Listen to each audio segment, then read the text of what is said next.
Ali pointed out that one of the things that is worth lifting up as an example of partnerships that we didn't talk about was the fact that Charles worked a lot with EWG as well, both with PAN, the biodrift, but the EWG has done some amazing work on biomonitoring that's really changed the conversation. And again, it takes all of us doing amazing work. And I can't do this to everyone in the room because there's so much good work, but I also wanted to point out Mike Green in the back there, just in terms of the great communications, science-based communications, and moving the needle in terms of people really engaging around these issues. So thank you, Mike. I now get to do a final little really fast PowerPoint because literally I know you guys are ready to move to the reception. But I did want to just share a few of the things that we're excited about at CHE going forward. I would also echo Tyrone in terms of being honored. I've learned so much today about the history of CHE that I didn't know, and I just loved hearing the stories from folks who were in this work from the very beginning and hearing their dedication and passion and motivation. So I'm honored to be stepping into this role and moving CHE forward. So just to share, 2022 has been a year of transition and reflection. So as our 20th anniversary, we had leadership transition. I came in mid-June. And we also, Anne actually led CHE in some evaluation and did a bunch of interviews and surveys to try to answer the question, where can CHE have the most impact? And so we did together 34 in-depth interviews between Anne and myself, a national survey of CHE supporters. And so the new directions that I'm gonna walk you through really quickly are rooted in that feedback from the CHE community.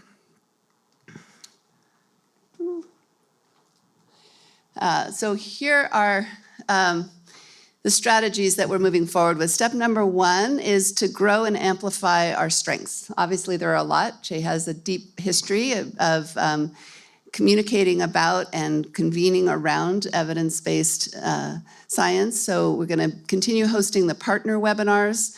A lot of the respondents to the survey said more of this. We need more of these. We really appreciate these webinars. We're working on revamping our website and online resources. We're going to streamline and re-energize some of the science serves. We're now hosting 13 science serves, and not all of them are active. And so we're going to take a look at where the energy is and put some more energy into facilitating those. And as you've seen on the materials around you, we've done a brand refresh, which is as a preview. It's not yet out in the world. Step two, CHE really wants to be a science to action resource going forward, and it has been, as we know, over the years. We want to really lean into that. We're looking at developing new tools specifically for policymakers and advocates and new ways to engage. Maybe that looks like consensus statements again, maybe it looks like something else, maybe it looks like social media tools, and we'll be working with partners to figure out what's needed and what's going to be most effective. We're also going to bring in a multi-solving focus, given the urgency of the multiple crises that we're facing, really focusing on solutions that solve more than one problem at a time, I think is a very powerful approach, and we'll be bringing that focus into some of the case studies that we highlight. And we're going to be centering environmental justice, which is core to all of the work that we do as far as having equity in the middle because of the disproportionate impact of chemical exposures on communities of color especially. Step three, we've selected some priority issues for a deeper dive. So we'll be looking at children's environmental health, focusing specifically on disproportionate impacts. And this is rooted partly in my own passion around pesticides in children. A lot of the work that I did at PAN was at that intersection, looking at how pesticides impact children's health. We're also going to be looking at cancer and chemicals. As you heard from Oren, the cancer work of Commonweal is really core to this organization, and we want to support that in ways that move that scientific conversation forward, in conversation about Ted's work around the ecological approach to cancer. How can CHE help move that approach forward at this moment? And then the third is petrochemicals and health. And that, again, is focused, is in that intersection of climate and chemicals. it's an area where I think Che can play a really important role right now in elevating and highlighting the impact of petrochemicals throughout the life cycle in ways that will move the conversation forward around both climate and toxics. So we did a brand refresh. We approached this, we really wanted to stay connected to Che's legacy. So as you see, it's not that much of a change. It was a really fun process. I want to shout out Susan over here, who is I call her a communications guru, but I think your actual title is Director of Narrative Development for Commonweal. And she was really an amazing support in kind of working through what we wanted to do with this new brand. You'll see that there's a slight change in the name.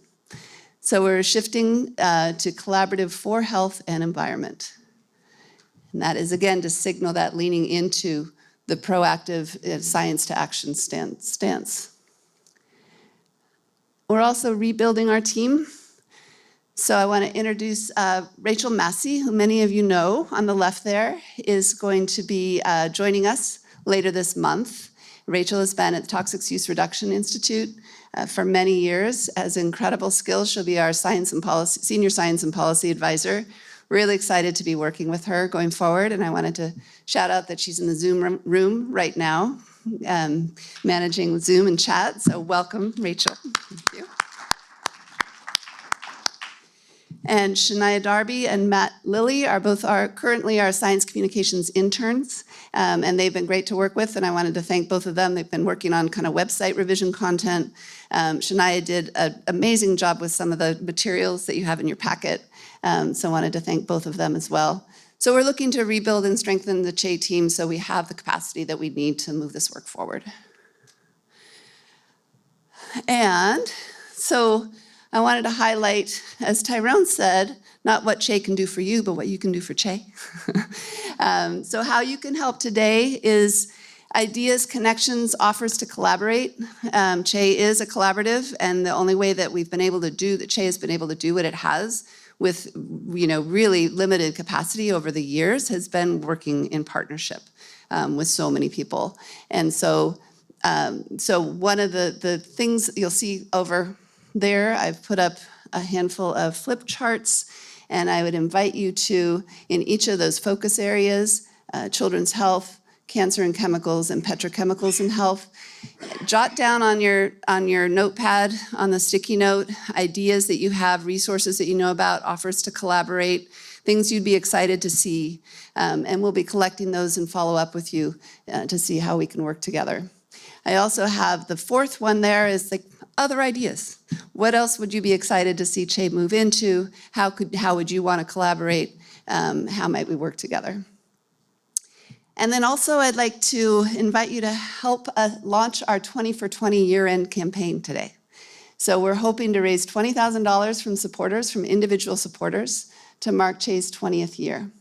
And I want to invite Steve to say a few words about why that's a good idea. And just in terms of what Tyrone led us into, I'll pay you later, and Kristen has said, we've had, as I mentioned at the beginning, we got some great funding thanks to Michael's connections. We've had funders that have continued with us all along, but they move on. And one thing in philanthropy, some of you know, is everybody wants to fund the new thing. So we still operate on a lean budget, and so a lot of you know good people, so any help beyond the individual donations for 20 for 20, but if you have good connections, please get in touch and let us know, how we might approach some of these people. It's all about the connections, right? And that's really all I can say about that, except for that I was trying to count back. I think Kristen is the 5th executive director for Che, and we're very, very happy to have her here, and you can tell why. So thank you all very much for being here today.